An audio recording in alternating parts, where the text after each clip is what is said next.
We're going to continue today with our conversation relative to the law of signs, except today we're going to deal with something called the ambiguous case. And we'll jump into that in our next slide. But to begin with, let's just do a little review of law of signs. If we have side, side, and an angle, this is a typical situation where we have an opportunity to use law of signs. Now, in this case where we have side-side angle, we haven't done that before, you can have either 0, 1, or 2 solutions for the triangle, and I'll go into that in a second. But let's go through and do this problem. We have an angle A of 145 degrees. I'll say that's here because that's my obtuse. We have a side B, call this B, equaling 10. Side A equaling 2. And we want to actually solve the triangle given this information.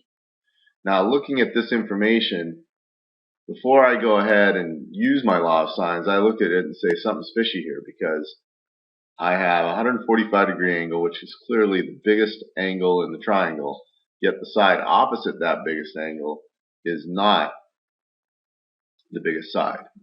So therefore, I know there's a problem with this. This should have no solution.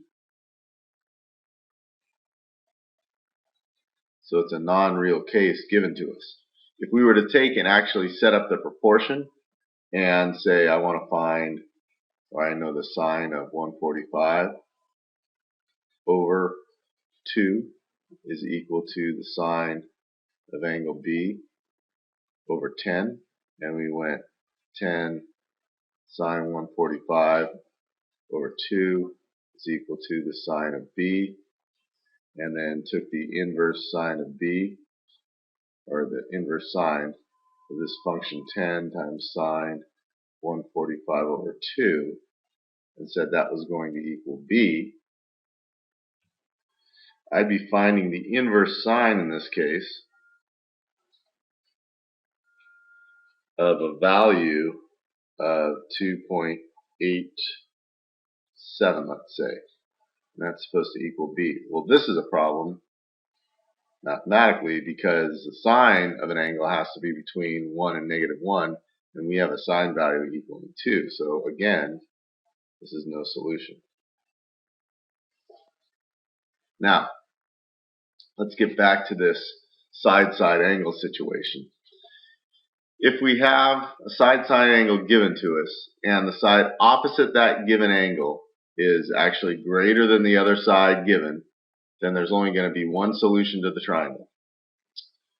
If the side opposite the given angle is less than the other given side, there's either going to be 0 solutions or 2 solutions. Notice one solution is not an option for this. It's either 0 or 2. Let's go back to our last example and see. In this case, I had an angle followed by, or a side, and then an angle. So in this case, that is the side-side angle given.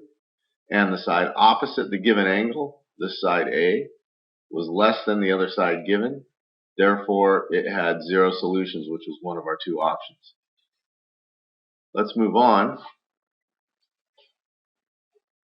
Now you'll see in this case, I have a situation where I have a side followed by a side followed by an angle, and the side opposite the given angle is greater than the other given side.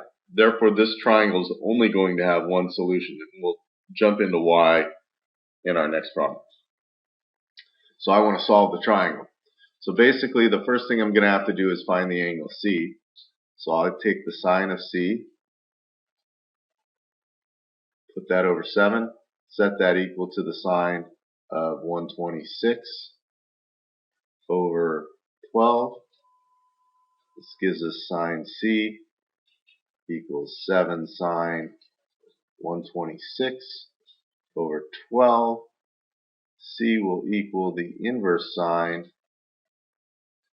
of 7 sine 126 over 12. That value is equal to roughly 28.16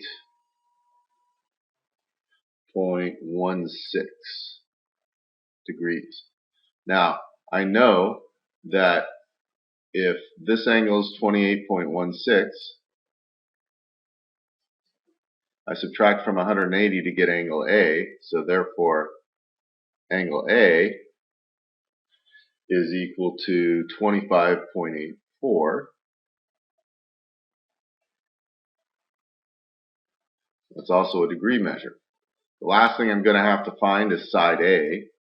So A over the sine of 25.84 will equal 12 over the sine of 126. I like to use the given information whenever possible. That way I avoid multiple round-offs.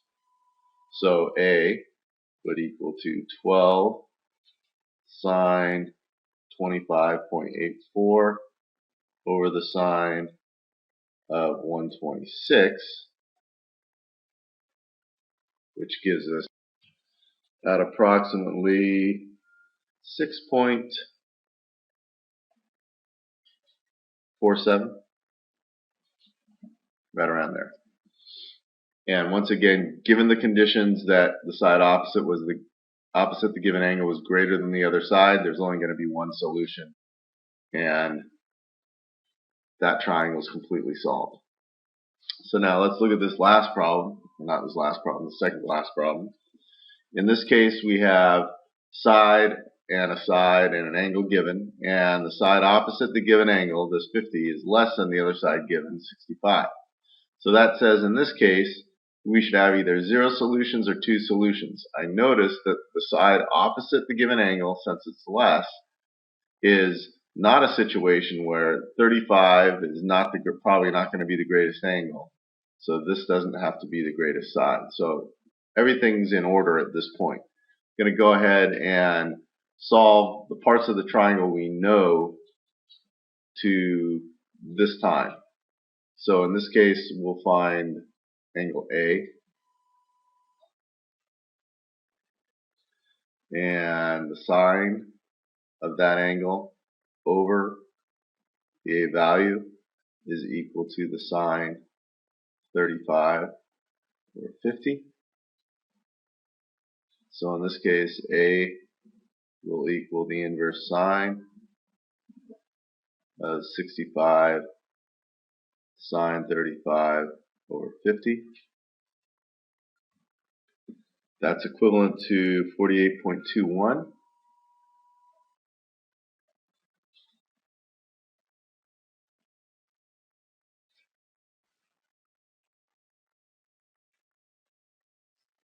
So that's given there. Again, we can find C by subtracting from 180 the two angles I already have. So angle C is roughly 96.79.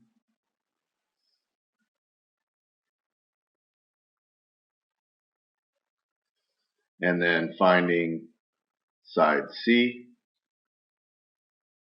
C over the sine of 96.79 is equal to 50 over the sine 35. So C is equal to 50 sine 96.79 over the sine of 35, which gives us a value of C roughly 86.56.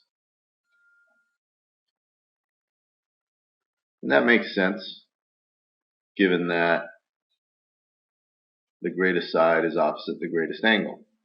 Now, you remember that I said that if we have two sides given and the side opposite the given angle is less than the other side, I either have 0 or 2 solutions. Since this clearly has one solution, then it's going to have 2 solutions. And we'll go through why that is geometrically right now. So you'll notice I have a compass set up such that I have put its point or fixed point at the point or vertex between the two given sides, and the drawing portion of this at the side A. Now we all know that a compass will take and draw a circle from a given point. In other words, on that circle, all distances are the exact same distance away from that point. So what I'm going to do is I'm going to drag this across my figure, and we'll notice that it ends up intersecting my figure at another given point. So what I'm going to do next is I'm going to take and draw a line from that vertex to the intersection point, like so. And you'll notice now that in this case I have a new triangle that looks like so, if you will. I'll do it in a different color. The triangle here that also has the same given conditions as in my initial problem, where this side is that dotted side 50, this side is the original 65, and I have a 35-degree angle. But clearly this green triangle looks nothing like the original black triangle. So what I have is I have another triangle in which I can make the same initial conditions true, but have a different solution for the interior angles in the remaining side. Now, how do we find those new interior angles and remaining sides? Because if I just take and set up a lot of signs with this triangle here, this green triangle, I'm going to get the same solutions I did for the black triangle. Well, I'm going to use what I know from the original black triangle to get some values in this new triangle. Notice, what I've created is our new solution triangle to the left, but I have an isosceles triangle over here to the right. In this isosceles triangle, I know if two sides are equal, then the two base angles are equal. So therefore, I know that this angle down here is 48.21 degrees. Now, I know I have a straight line here, which means these two angles are supplementary. And if those two angles are supplementary, then this new angle A, if you will, because I know that in this new triangle, here's my new A, here's my original B, here's my C. So this new A is just going to be 180 minus 48.1, which gives me 131.79. So if I know that to be true, I'm just going to put 131 for now. I can subtract from 180 once again to get my C value.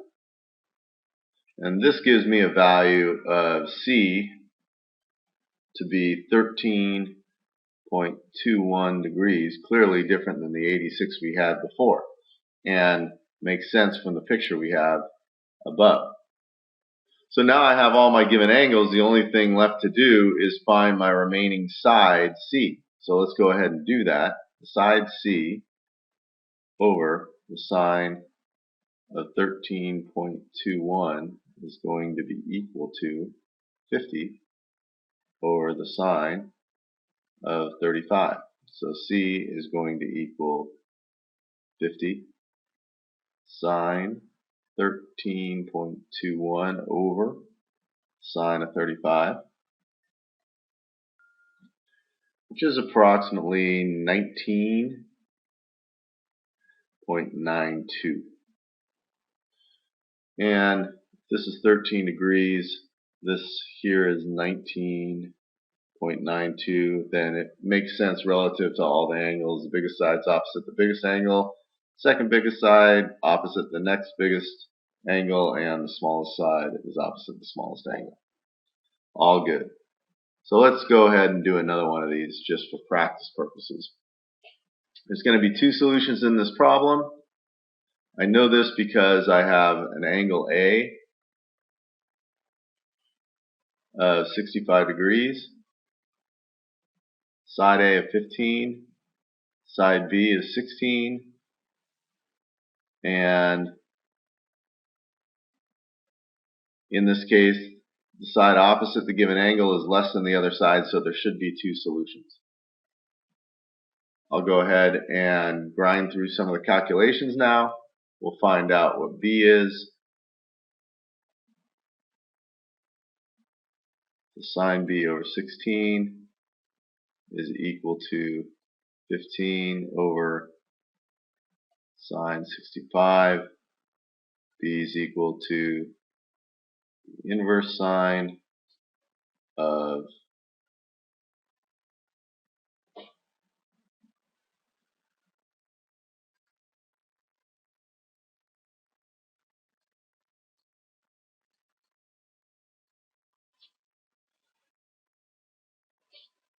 let's get through some of the calculations. So I know in this case that I have the sine of B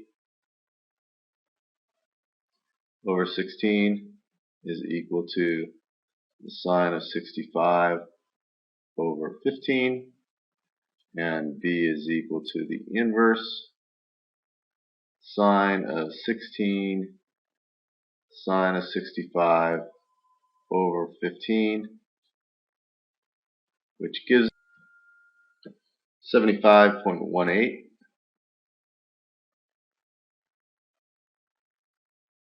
That's a degree measure.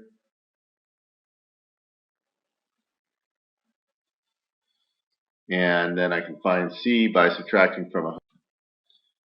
So C in this case is 39.82.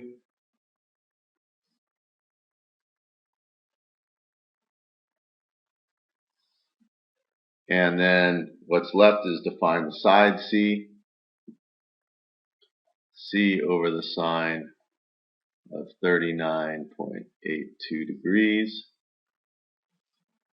is equal to 15 over the sine 65. Therefore, C is equal to 10.6.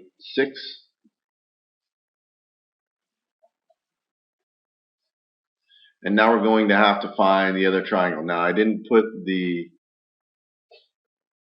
compass on here for a reason. I'm going to basically just circle my initial conditions. This was given to me originally, this was given to me originally, this was given to me originally. And none of these values can change, but I'm going to have a second triangle solution. And the way to basically draw a new triangle is to do the following. Pretend that you have a compass, but you don't need one. Your fixed point is going to be on the vertex of the angle between the two given sides. Drawing pen will be on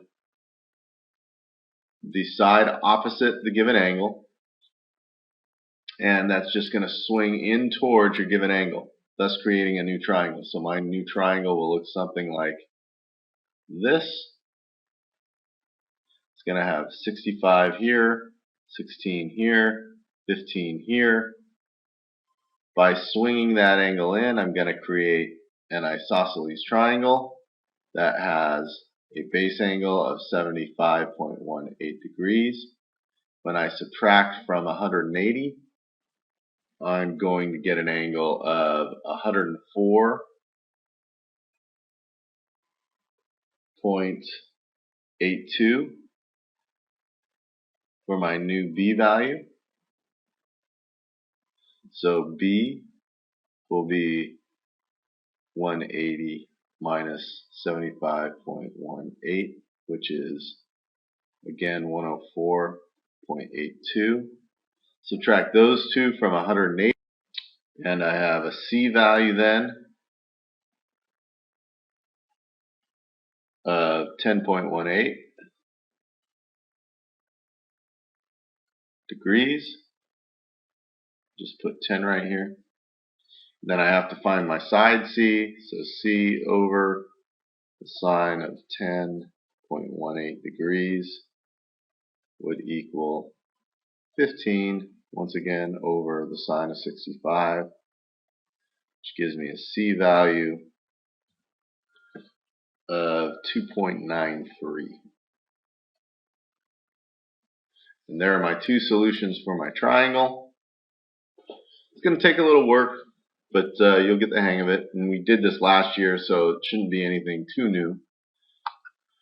Go ahead and fill out your lesson summary, do your Mind Math Lab, and we'll discuss more tomorrow.